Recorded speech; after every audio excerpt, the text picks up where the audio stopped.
السلام علیکم.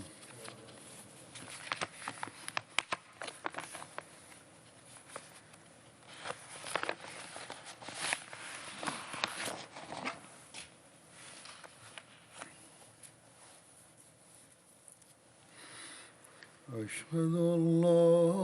إله إلا الله وحده لا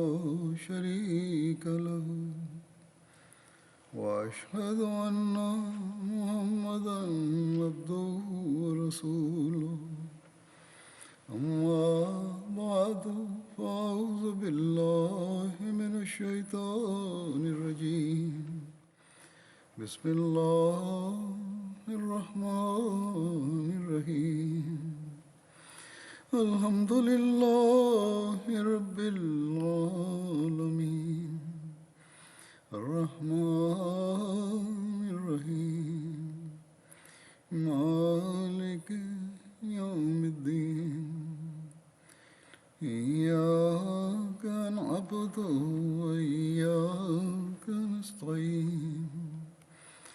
اهدنا الصراط المستقيم صراط الذين أنعمت عليهم غير المغضوب عليهم ولا الضالين.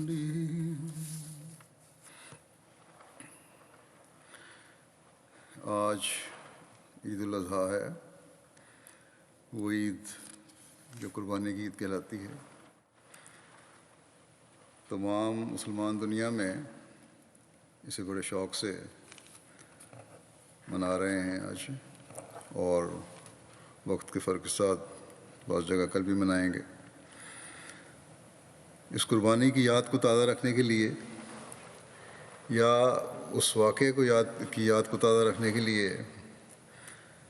جو 4000 سال پہلے سے بھی زائد عرصے 4000 سال سے بھی زائد عرصہ پہلے ہوا تھا. مسلمان ابتدائی اسلام سے اس قربانی کی عید کو مناتے چلے آ رہے ہیں، اور اتنا عرصہ گزرنے کے باوجود ایک مومن کے دل میں اس قربانی کی اہمیت اور اس کی یاد میں کوئی کمی واقع نہیں ہوئی، نہ ہوتی ہے. ہاں، ایسے بے شک بے شمار لوگ ہوں گے جو صرف ایک خوشی کی تقریب کے طور پر اس عید کو یاد رکھتے ہیں، اس کا انتظار کرتے ہیں اور اسے مناتے ہیں، جو صرف دکھاوے اور خوشی کے اظہار کے لیے قربانیاں بھی کرتے ہیں جانوروں کی. لیکن ایک مومن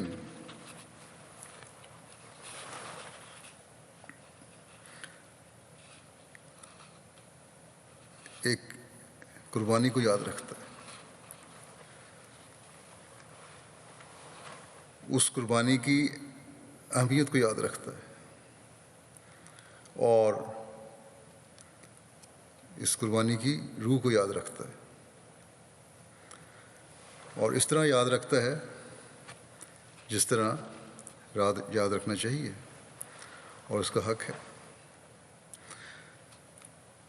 ایک مومن کے دل کو یہ قربانی کا واقعہ، جس کا اظہار باپ بیٹے نے ہزاروں سال پہلے کیا تھا، جذباتی کر دیتا ہے. عموماً انسان اپنی تکلیفیں یا غم، اس غم یا تکلیف سے نکلنے کے بعد کچھ عرصے بعد بھول جاتا ہے، یاد نہیں رہتا کہ کس غم اور تکلیف سے میں گزرا تھا، پھر دنیا میں مصروف ہو جاتا ہے. لیکن اس واقعے کو اللہ تعالیٰ نے قرآن کریم میں محفوظ کر کے قربانی کا ایک معیار ہمیشہ کے لیے قائم فرما دیا، اور پھر ایک مومن کو اس معیار کو ہمیشہ سامنے رکھنے کی ہدایت فرما کر ایک مومن کے لیے، ایک مسلمان کے لیے اس کی یاد تا قیامت قائم کر دی ہے۔ کیا اعلیٰ معیار ہے کہ آج بھی جب ہم اس واقعے کو سنتے ہیں، اس پر غور کرتے ہیں، تو دل جذبات سے بھر جاتا ہے۔ یہ کوئی معمولی بات نہیں کہ ایک شخص کو بڑھاپے میں ولادت ہوتی ہے اور اس کی عمر بھی اس وقت 90 سال کی ہو جاتی ہے یا اس کے قریب، تو اسے اللہ تعالیٰ کی طرف سے خواب میں حکم ہوتا ہے کہ اپنے لڑکے کو ذبح کر دو، اور اس حکم پر اس کے ظاہری معنی لیتے ہوئے وہ اپنے اکلوتے بیٹے کو ذبح کرنے کے لیے تیار ہو جاتا ہے۔ بس اللہ تعالیٰ کی رضا اور حکم کے آگے سر تسلیم خم کرنا یا خم کرنے کا یہ کیا ہی اعلیٰ معیار ہے، کیا ہی اعلیٰ مقام ہے حضرت ابراہیم علیہ السلام کا، کہ اس لڑکے کو لٹا کر پھر چھری پھیرنے کو تیار ہو گئے اس حکم کو سن کے، اور پھر باپ ہی اس قربانی کے لیے تیار نہیں ہوا کہ اس کا ایک روحانی مقام تھا باپ کا، وہ اللہ تعالیٰ کے قرب کے اعلیٰ مقام پر پہنچا ہوا تھا، بلکہ اس بیٹے نے بھی بچہ ہونے کے باوجود اس بات کو تسلیم کر لیا کہ ٹھیک ہے، اگر اللہ تعالیٰ کا حکم ہے میں ذبح کیا جاؤں تو میں حاضر ہوں۔ اس بچے کے جواب کو بھی اللہ تعالیٰ نے قرآن کریم میں محفوظ کر لیا، اور اس بچے کا یہ جواب کہ یا ابت افعل ما تؤمر ستجدنی ان شاء اللہ من الصابرین، یا ابت افعل ما تؤمر، اے میرے باپ جو کچھ خدا کہتا ہے وہی کر، ستجدنی ان شاء اللہ من الصابرین، تو ان شاء اللہ تعالیٰ مجھے اپنے ایمان پر قائم رہنے والا اور صبر کرنے والا دیکھے گا۔ قربانی دینے والوں اور خوشی سے قربانی دینے والوں اور اللہ تعالیٰ پر کامل ایمان لانے والوں کے لیے یہ جواب بھی ایک مثال بن گئی، اور نوجوانوں کو بھی بتا گیا کہ یہ ہونے چاہیے خدا تعالیٰ پر کامل ایمان رکھنے والوں اور قربانی کے لیے تیار رہنے والوں کے جواب اور معیار۔ بس اگر ہم غور کریں تو کون ہے جو اس جواب سے متاثر نہ ہو؟ بوڑھوں کے لیے قربانی دینے کی مثال قائم کی 90 سالہ بوڑھے نے، بچوں اور نوجوانوں کے لیے مثال قائم کی ایک بچے نے۔ بس یقیناً جب ہم یہ واقعات سنتے ہیں اور پڑھتے ہیں تو ہم سب جذبات سے لبریز ہو جاتے ہیں، اکثر کی آنکھیں آنسوں سے بھر جاتی ہیں، مگر ہمارے لیے صرف اتنا ہی کافی نہیں ہے، بلکہ ہمیں اس کے ساتھ اپنے اس عہد کہ ہر قربانی کے لیے تیار رہوں گا اس کا بھی جائزہ لینے کی ضرورت ہے۔ حضرت ابراہیم علیہ السلام کا اپنے بیٹے کی قربانی کے لیے اللہ تعالیٰ کے حکم پر تیار ہو جانا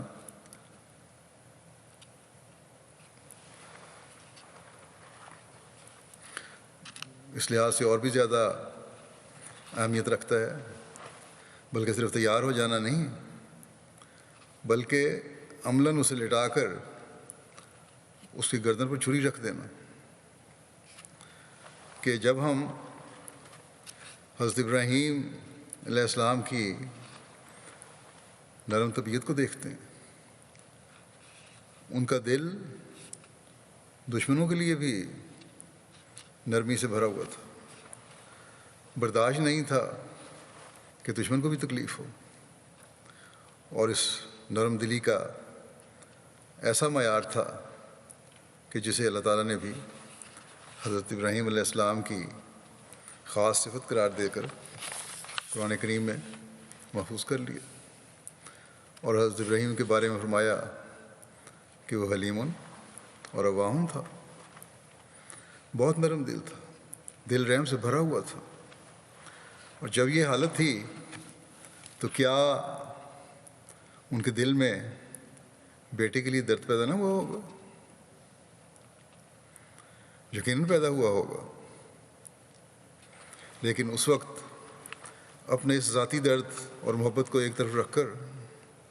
انہوں نے صرف اللہ تعالیٰ کی رضا اور محبت کو ہر چیز پر مقدم کر لیا،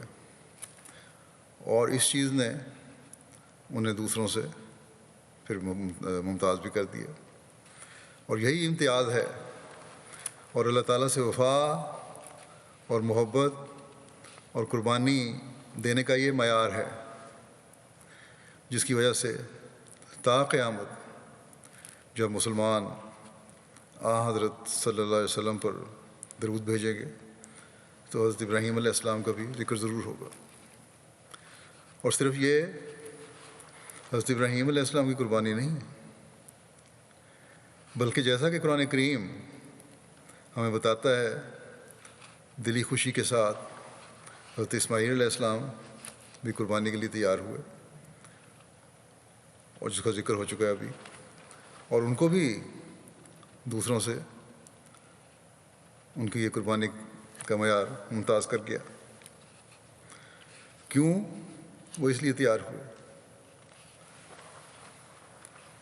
اس لیے وہ اس قربانی کے لیے تیار ہوئے، اس لیے کہ انہیں خدا تعالیٰ سے محبت کا خاص ادراک حاصل ہوا تھا، ان کے اندر اس ادراک کی وجہ سے یہ جذبہ پیدا ہوا کہ یہ قربانی ہماری ترقی کا موجب ہے، باپ میں بھی اور بیٹے میں بھی۔ بس ہم جب حضرت ابراہیم علیہ السلام اور حضرت اسماعیل علیہ السلام کے واقعات سن کر جذباتی ہوتے ہیں اور ہماری آنکھوں میں نمی آتی ہے، تو اس لیے کہ ہمارے ذہن میں اس واقعہ کا تصور ایک جذباتی کیفیت پیدا کر دیتا ہے، لیکن شاید ہم میں سے اکثریت کے دل اس کیفیت اور اس معیار اور اس کیفیت کو نہ پا سکیں جو حضرت ابراہیم علیہ السلام کے دل میں اس وقت تھا۔ اس وقت ان کو خیال تھا تو صرف یہ کہ اللہ تعالیٰ نے مجھے اپنے لیے چن کر مجھ سے ایک قربانی مانگی ہے، اور اس کے عوض مجھے کیا مل رہا ہے؟ مجھے میرے خدا کا، میرے محبوب کا قرب عطا ہو رہا ہے۔ یہ سوچ تھی کہ خدا تعالیٰ میرے قریب ہو رہا ہے، اور پھر یہ صرف سوچ ہی نہیں تھی بلکہ ہر مسلمان جانتا ہے، ہر قرآن پڑھنے والا جانتا ہے، ہر درود پڑھنے والا جانتا ہے کہ خدا تعالیٰ نے اس قربانی کو یاد رکھا اور قیامت تک کے لیے امر کر دیا۔ آپ علیہ السلام کی قربانی کو اللہ تعالیٰ نے ایک امتیازی نشان بنا دیا، اس لیے کہ حضرت ابراہیم علیہ السلام نے اپنے درد اور غم کے جذبات پر اللہ تعالیٰ کے اس احسان کو غالب کر لیا کہ خدا تعالیٰ نے اس قربانی کے لیے مجھے چنا ہے، میرا احسان نہیں، کہ میں قربانی دے رہا ہوں یا میرے اپنے بیٹے کی یا میرے بیٹے کا کوئی احسان نہیں کہ وہ اللہ تعالیٰ کی خاطر قربانی کے لیے تیار ہے، بلکہ یہ کہ مجھے اور میرے بیٹے کو اس قربانی کے لیے چنا۔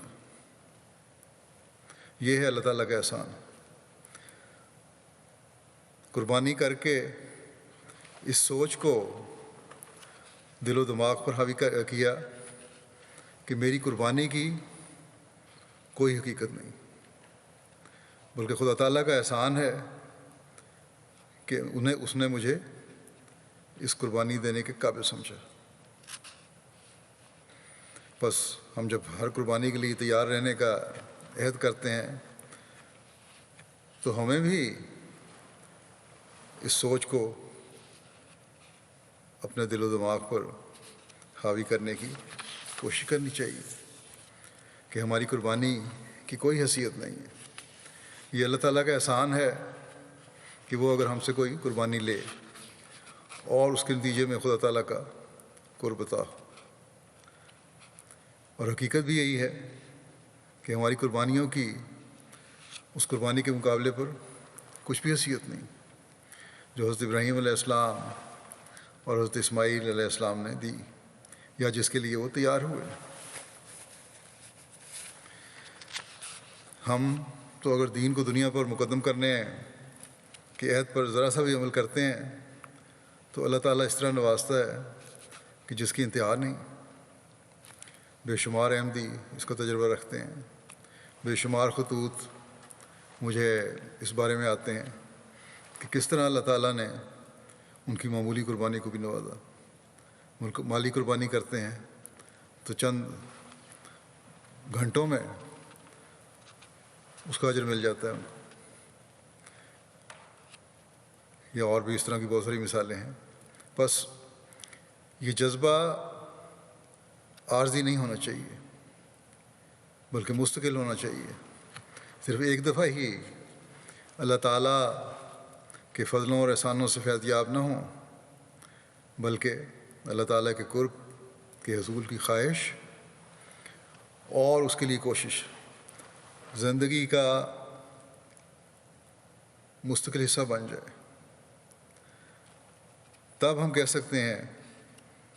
کہ ہم اپنے عہد کو پورا کرنے کی کوشش کرنے والے ہیں، اور یہ کوشش ہے جو پھر آگے جاگ لگاتی چلی جاتی ہے۔ نیکیوں کے اثر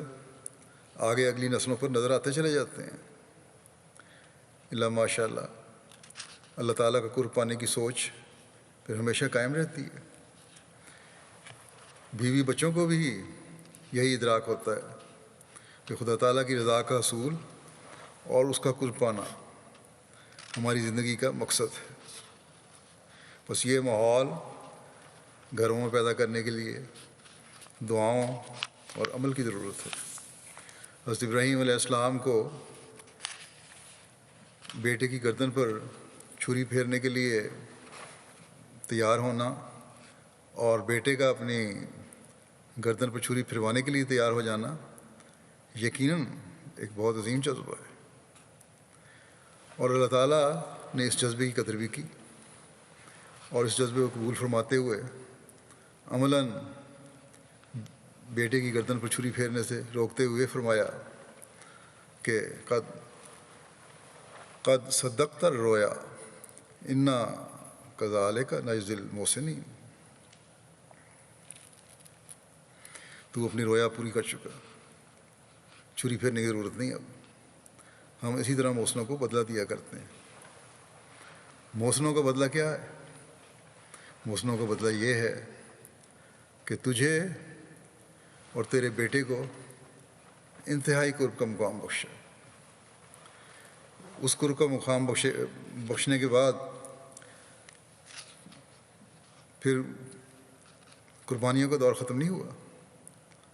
کہ قربانی کر دی، مقام بخش دیا، اب دور ختم ہو گیا قربانیوں کا، بلکہ مزید نئی قربانیوں کا دور شروع ہوتا ہے پھر اس کے بعد، تاکہ اس قربانی کے نتیجے میں اللہ تعالیٰ کے قرب کے مزید نظارے یہ دونوں دیکھیں۔ بلکہ صرف یہ دونوں نہیں، بلکہ حضرت ابراہیم علیہ السلام کی بیوی اور حضرت اسماعیل علیہ السلام کی والدہ کو بھی اس میں شامل کرنا ہے، وہ بھی نظارہ دیکھیں، تاکہ مردوں کے لیے مسائل قائم ہو جائے کہ تمہاری نیکیوں اور خدا تعالیٰ سے تعلق کا اثر تمہاری بیویوں پر بھی ظاہر ہو۔ اگر حقیقی نیک ہو تو صرف اپنے تک محدود نہ ہو، بلکہ بیویوں پر بھی ظاہر ہونا چاہیے اثر۔ عورت کو اس قربانی میں شامل کر کے عورتوں کے لیے بھی مثال قائم کر دی کہ نیک عورت اللہ تعالیٰ پر توکل کرتی ہے، اس کے آگے جھکتی ہے، اس کا قرب حاصل کرتی ہے، تو اسے بھی خدا تعالیٰ نہیں چھوڑتا۔ چنانچہ ہم دیکھتے ہیں کہ چھری پھیرنے سے بھی بڑی قربانی پیش کرنے کے لیے پورے خاندان، میاں بیوی اور بیٹے کو اللہ تعالیٰ نے کہا کہ چھری پھیرنا تو ایک وقتی قربانی تھی، ایک وقت میں ہی جذبات کی قربانی تھی، لیکن ان تینوں سے جس کا مطالبہ کیا گیا قربانی کا، وہ تھی تنہائی کی، جدائی کی اور خوف کی حالت کی مستقل قربانی۔ بس ان تین قربانی کا مطالبہ کیا گیا تو ان تینوں نے اسے بھی قبول کر لیا۔ اور پھر حضرت ابراہیم علیہ السلام حضرت ہاجرہ اور حضرت ابراہیم علیہ السلام کو لے کر ایسی جگہ پہنچے جہاں میل ہا میل تک کوئی آبادی نہیں تھی، بلکہ بے آب و گیا جگہ تھی، نہ پانی تھا، نہ کسی خوراک کا انتظام تھا۔ حضرت ابراہیم علیہ السلام نے بیوی اور بیٹے کو صرف ایک مشکیزہ پانی اور کھجوروں کی ایک تھیلی کے ساتھ اس جگہ چھوڑ دیا۔ انہیں پتہ تھا حضرت ابراہیم علیہ السلام کو کہ یہ مشکیزہ جب ختم ہو جائے گا اور یہ کھجوروں کی تھیلی جب ختم ہو جائے گی تو نہ پانی میسر ہوگا، نہ کھانے کو کچھ میسر ہوگا، پھر پتہ نہیں کس طرح گزارا ہو میرے بیٹے اور میری بیوی کا۔ لیکن اللہ تعالیٰ کو حکم تھا اس قربانی کا، اس لیے اللہ تعالیٰ کی رضا کے لیے یہ قربانی کر رہے تھے۔ بہرحال جب بیوی بیٹے کو اس تھوڑی سی مقدار میں پانی اور خوراک کے ساتھ اس جگہ چھوڑ کر جب واپس لوٹنے لگے اور بیوی کو نہ بتایا کہ اب تم نے یہاں اکیلے ہی رہنا ہے، تو حضرت ہاجرہ نے محسوس کر لیا کہ یہ جدائی عارضی نہیں لگتی، بلکہ یہ تو مستقل جدائی لگتی ہے، مستقل لگتا ہے ہمیں یہاں رہنا پڑے گا۔ حضرت ابراہیم کے پیچھے جا کر پوچھا کہ ہمیں چھوڑ کے کہاں جا رہے ہیں؟ حضرت مسلم موعود نے بڑے خوبصورت انداز میں حضرت ابراہیم علیہ السلام کے اس حالت کا نقشہ کھینچا ہے۔ فرماتے ہیں کہ اس وقت اس جذبہ طبی کہ جو ان کے قلب میں تھا، یعنی حضرت ابراہیم علیہ السلام کے دل پہ تھا جذبہ، اور اواہن منیب ہونے کی وجہ سے ان پر رقت طاری ہو گئی اور وہ جواب نہ دے سکے۔ حضرت ہاجرہ نے پھر پوچھا کہ ہمیں چھوڑ کر کہاں جا رہے ہیں؟ جب حضرت ہاجرہ کی کئی مرتبہ پوچھنے پر بھی حضرت ابراہیم علیہ السلام اپنی جذباتی کیفیت کی وجہ سے جواب نہ دے سکے، اور حضرت ابراہیم علیہ السلام جیسی نرم طبیعت کے مالک کے لیے یہ ممکن بھی کس طرح ہو سکتا تھا، ان کو بظاہر نظر آ رہا تھا کہ اس بیابان جگہ میں پتہ نہیں ان کی کیا حالت ہوگی بعد میں۔ بس ایک طرف بشری تقاضا، بیٹے اور بیوی سے محبت کا، اور پھر فطرتاً انتہائی نرم طبیعت انہیں روک رہی تھی کہ اگر جواب دیا تو کہیں جذبات کا دھارا بہہ نہ جائے، اور حضرت ہاجرہ مزید پریشان ہوں، اور دوسری طرف یہ سوچ بھی تھی کہ اس قربانی کے معیار میں اگر جذبات کا دھارا بہہ گیا تو اس قربانی کے معیار میں کمی نہ آ جائے گی، جو خدا تعالیٰ کی رضا حاصل کرنے کے لیے وہ اور ان کی بیوی اور بیٹا دینے جا رہے ہیں۔ اور جس کے نتیجے میں خدا تعالیٰ کا قرب ملنا ہے، وہ خاموش رہے۔ اور جب آخر حضرت ہاجرہ نے یہ کہا کہ کیا خدا نے آپ کو ایسا کرنے کا کہا ہے، تو پھر بھی جذبات سے مغلوب ہو کر صرف اپنا ہاتھ آسمان کی طرف اٹھا دیا، منہ سے کچھ نہ بولے، کوئی جواب نہیں دیا۔ جب حضرت ہاجرہ نے یہ اشارہ دیکھا تو پھر کامل توکل سے کہا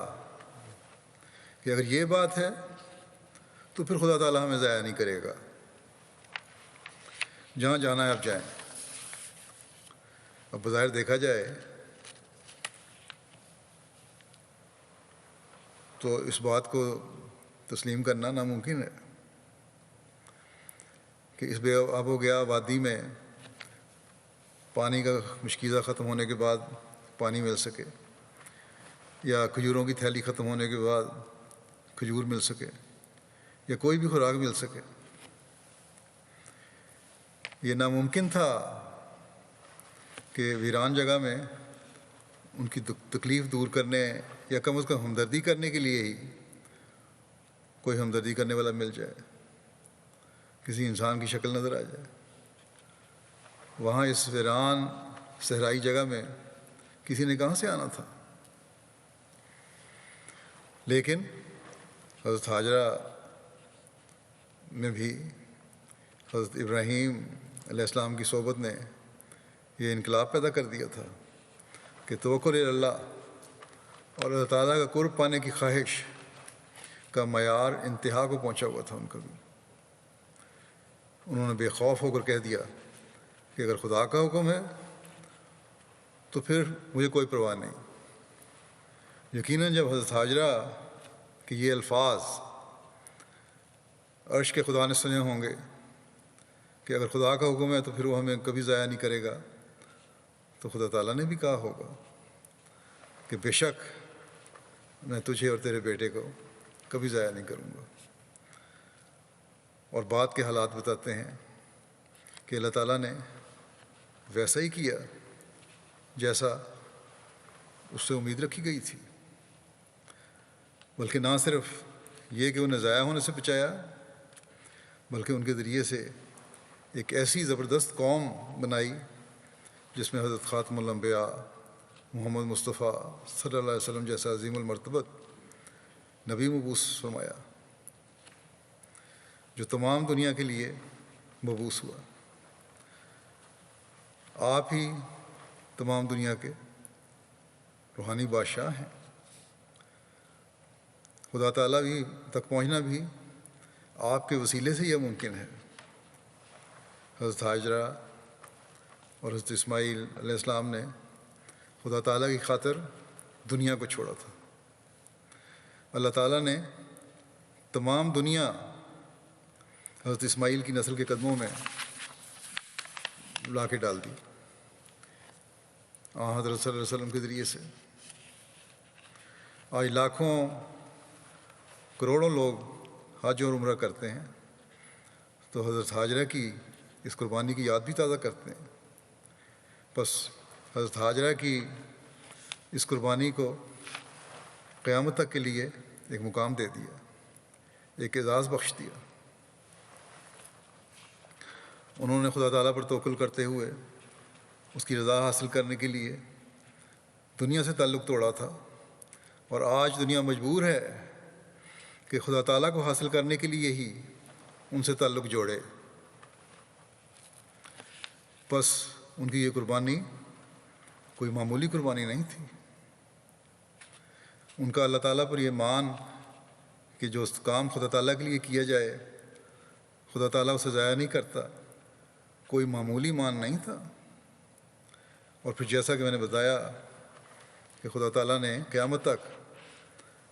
اس مان کو پورا کرنے اور نوازنے کے سامان کر دیے۔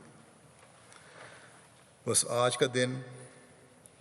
ہمیں اس خاندان کے اللہ تعالیٰ پر توکل اور اس پر قربانی کرنے کے معیار کی یاد دلانے کے لیے. لیکن اس کے ساتھ ہی ہم نے یہ بھی دیکھنا ہے کہ کیا صرف اس قربانی کے واقعہ کو اور اس خاندان کے توکل کو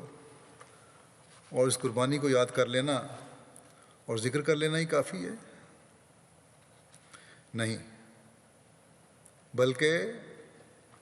اس یاد کا ذکر تازہ کرتے ہوئے حضرت ابراہیم علیہ السلام کی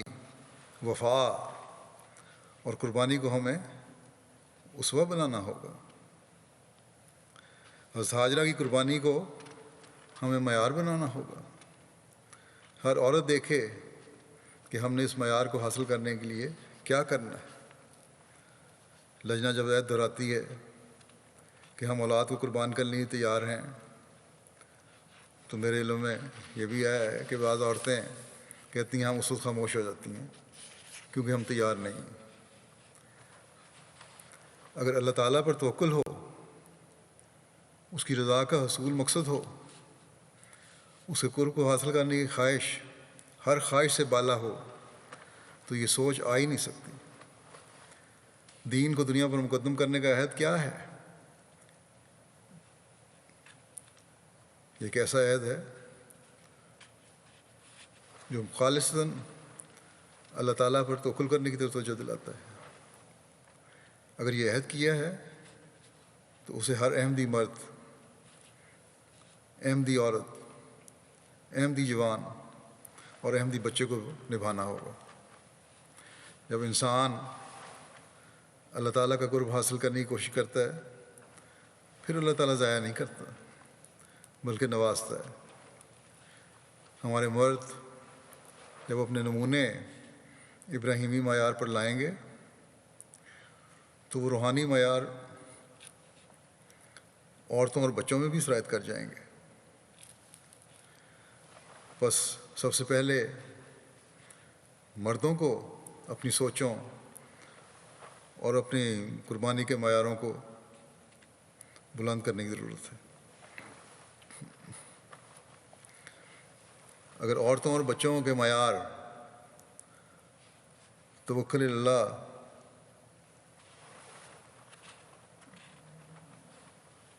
اور قربانی کے بڑھانے ہیں تو پھر مردوں کو بہرحال اپنے نمونے دکھانے ہوں گے.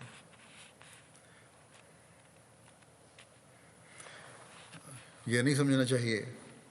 کہ صرف اپنے اندر معمولی تبدیلیاں پیدا کرنے کے لیے یہ نمونے ہیں اور ان کی مثال صرف قصے کے طور پر اللہ تعالیٰ نے محفوظ رکھی ہے. نہیں،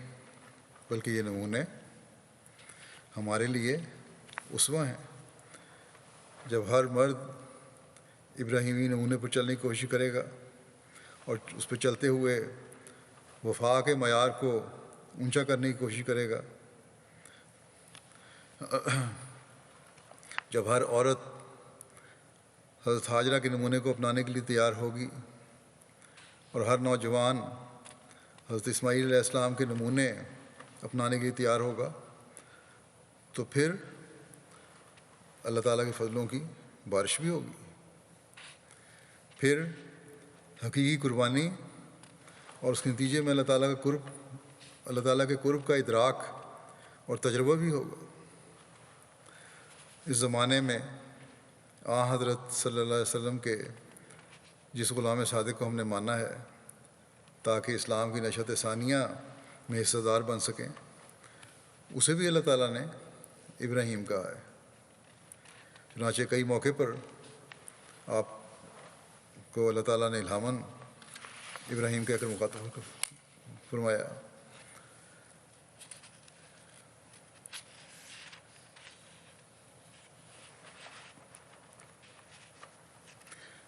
بس اس ابراہیم کو اگر ہم نے روحانی ترقی، اسلام کو دنیا میں غالب کرنے، حضرت محمد رسول اللہ صلی اللہ علیہ وسلم کا جھنڈا دنیا میں لہرانے اور اللہ تعالیٰ کا قرب پانے کے لیے مانا ہے، تو ہم میں سے ہر ایک کو اسماعیل بننے کی کوشش کرنی ہوگی. ہر عورت کو حاجرہ بننے کی کوشش کرنی ہوگی. ہم دین کی خاطر قربانیاں دینے کے لیے تیار ہوں گے تو خدا تعالیٰ ہمارے لیے نئے سے نئے راستے کھولے گا، اور اسلام کی ترقی کے جو راستے اللہ تعالیٰ نے حضرت صلی اللہ علیہ وسلم کے عاشق صادق کے ذریعے کھولنے کے وعدے کیے ہیں، ان میں ہم بھی شامل ہو سکیں گے اگر ہم میں سے ہر ایک حقیقت میں دین کو دنیا پر مقدم کرنے کے عہد پر عمل کر لے تو ایک انقلاب ہم دنیا میں لا سکتے ہیں۔ اگر ہم اسلام کی تعلیم کے مطابق عمل کر کے اپنی زندگیاں گزارنے لگ جائیں تو ایک روحانی انقلاب دنیا میں پیدا کر سکتے ہیں۔ اگر ہم اسلام کی خصوصی تعلیم کو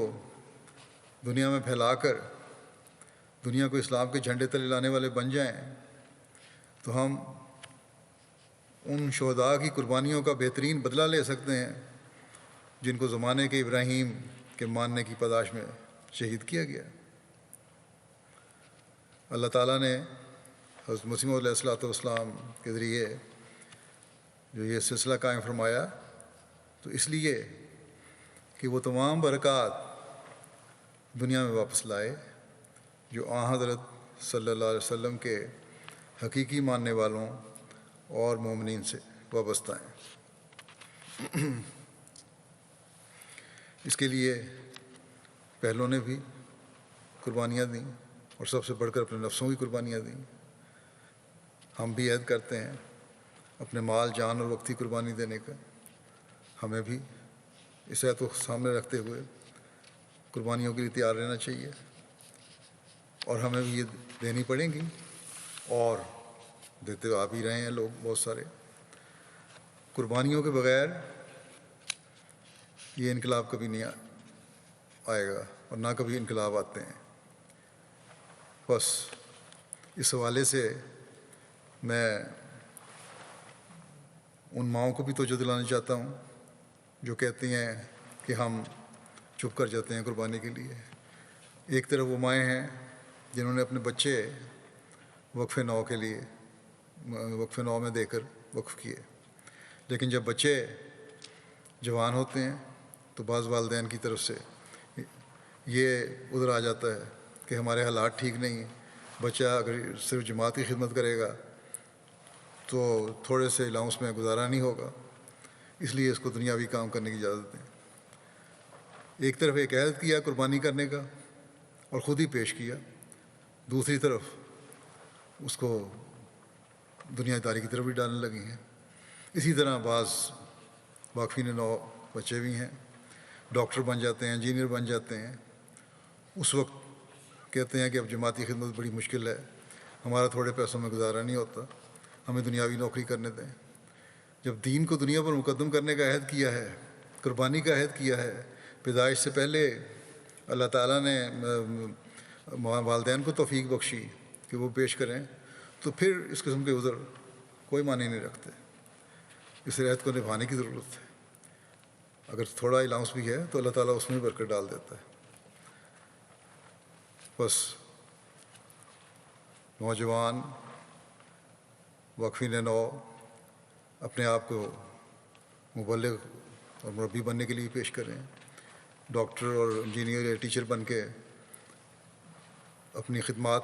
پیش کریں جماعت کے لیے، اور قربانی دیں، اور قربانیوں کے معیار کو بڑھائیں۔ صرف کہانیاں اور قصے سن کے خوش نہ ہو جایا کریں، صرف یہ پرانے واقعات سن کے خوش نہ ہو جائیں، صرف پرانے واقعات سن کے جذباتی ہونے پہ خوش نہ ہو جائیں، بلکہ یہ اس لیے ہیں کہ ہمیں اپنے نمونے دکھانے چاہیے۔ ہمیں نہ دنیاوی بادشاہتوں سے غرض ہے، نہ دنیاوی حکومتوں سے غرض ہے، نہ حکومتوں کے نظاموں اور دولتوں سے غرض ہے اور طاقتوں سے غرض ہے، اور نہ ہونی چاہیے۔ ہاں، اگر کوئی غرض ہے اور غرض ہونی چاہیے تو یہ کہ کس طرح ہم اسلام کی صداقت کو دنیا میں غالب کر سکتے ہیں، کس طرح ہم دنیا کو حضرت صلی اللہ علیہ وسلم کے جھنڈے تلے جمع کر سکتے ہیں، کس طرح ہم خدائے واحد کی حکومت دنیا میں قائم کر سکتے ہیں، کس طرح ہم بھولی بھٹکی انسانیت کو خدا تعالیٰ کے حضور جھکنے والا بنا سکتے ہیں؟ کس طرح ہم انسان کو ایک دوسرے کا حق ادا کرنے والا بنا سکتے ہیں؟ بس یہی ہمارے سلسلے کے قائم ہونے کی غرض ہے، یہی احمدی کی غرض ہے، اور خاص طور پر واقفین نو کی تو یہ غرض ہونی چاہیے۔ اسی کے لیے وہ اپنے آپ کو جامعہ میں آنے کے لیے بھی وقف کریں اور زیادہ سے زیادہ مربی بنیں، مبلغ بنیں، تاکہ اسلام کا یہ پیغام ساری دنیا میں جلد سے جلد تر پھیل سکے۔ بس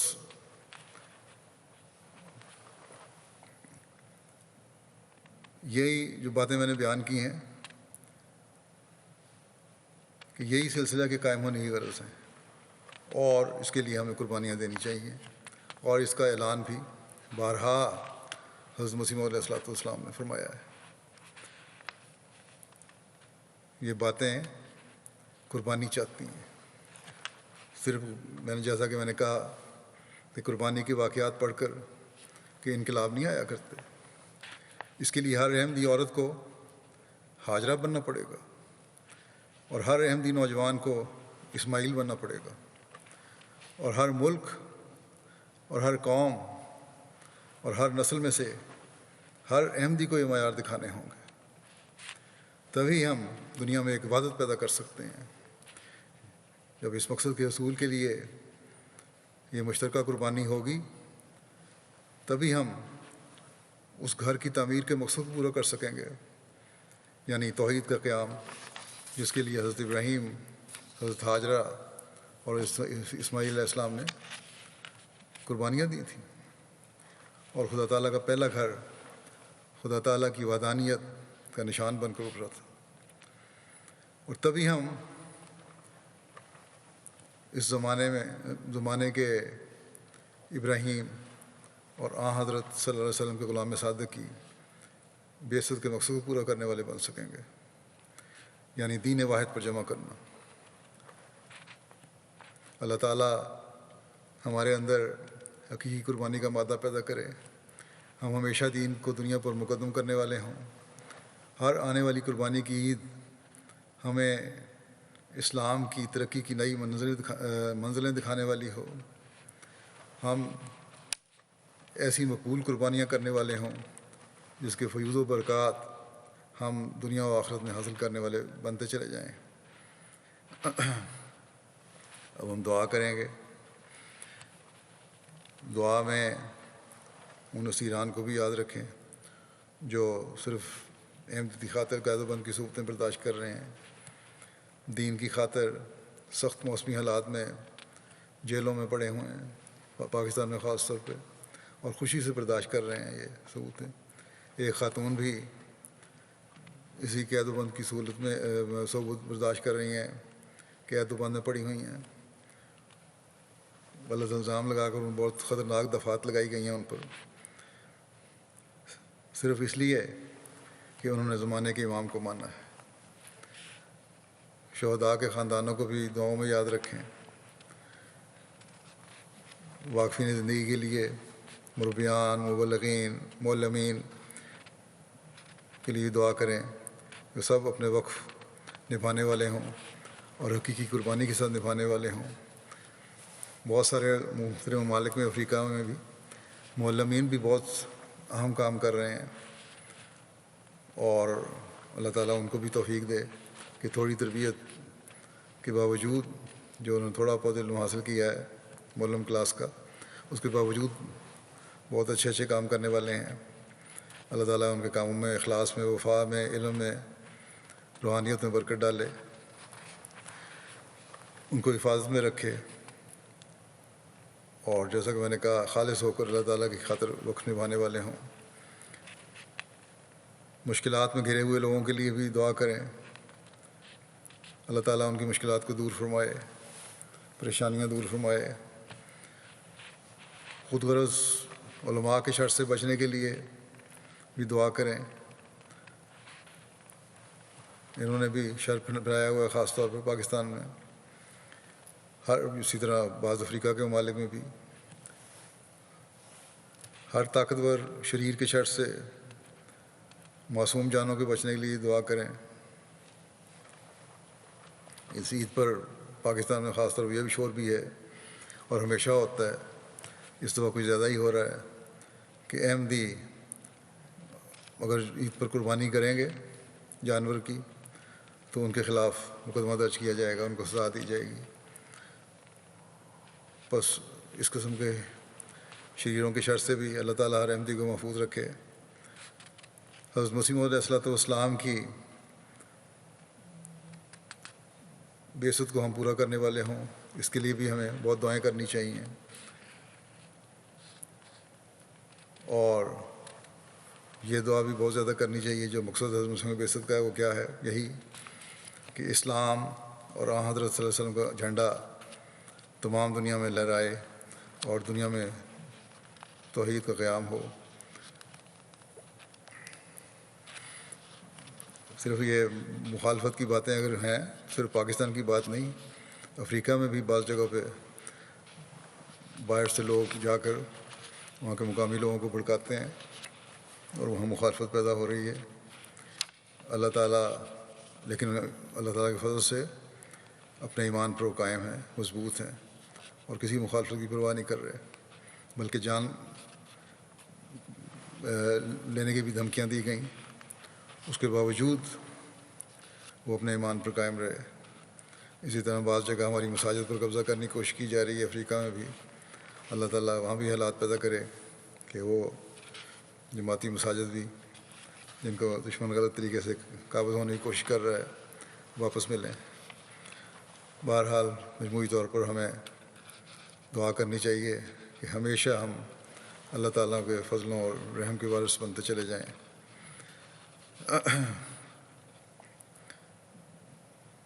انشاء اللہ تعالیٰ خطبہ جمعہ اپنے وقت پہ ہی ہوگا آج بھی۔ ہم دعا کر لیتے ہیں، لیکن دعا سے پہلے میں سب اب آپ کو دنیا میں پھیلے ہوئے سب احمدیوں کو، آپ سب کو عید مبارک بھی کہتا ہوں۔ اب دعا کر لیں، ابھی جو کے بعد دعا ہوگی۔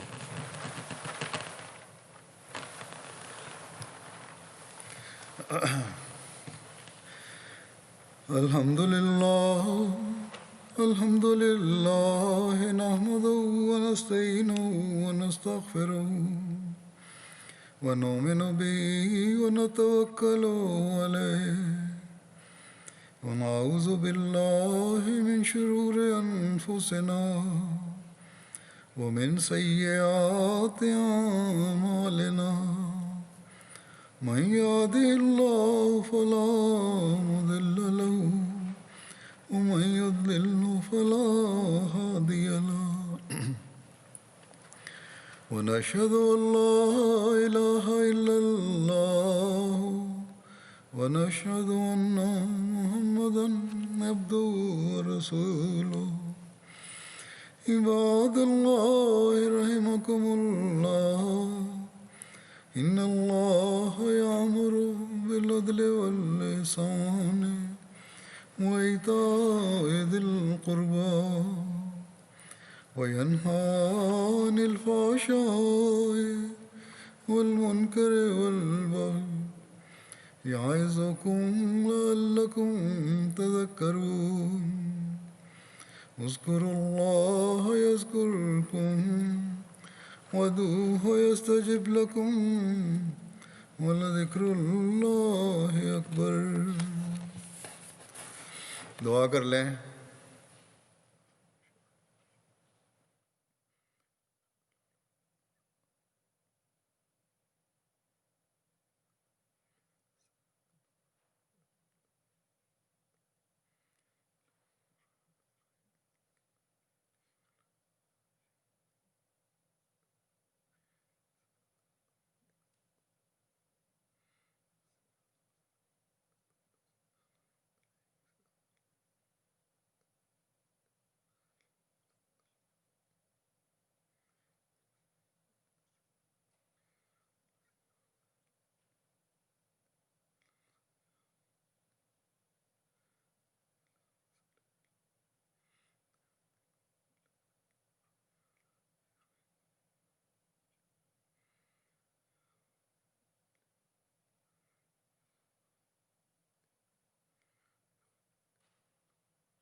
آمین.